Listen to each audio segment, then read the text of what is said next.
Ay, Lord. Hindi. Ano? Pabili nga. Pabili ng Colgate na close up. Anong Colgate na close-up? Brand yun. Brand ba? Oh, brand yun. Ay, Close-up close up or na lang. Colgate? Close up na lang. Close up. Magkano yan? 10. Ano po?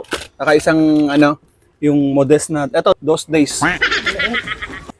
Those days? O, Modest na those days. May regla na naman yung pusa namin. Kulit mo naman. Dati ka bang engot?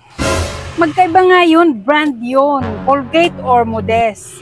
Hulo mo naman, te. Mas marunong ka pa sa bumibili eh. Kuya, wag na Brand lang. na nga yan. Huwag na Brand lang yun. yan. Huwag na lang Magkaiba yun. yan. Beta mo na lang Sige. ako ng hagis na Pampers.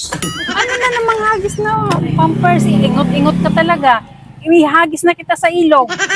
O, ito na Wala lang. nga. Brand nga yan. Ang kulit-kulit mo naman. Doon ka na nga. Lumayas ka na nga. Sungit Lumayas mo ka naman. na. Ikaw na nga bibili. Sungit mo pa. Engot.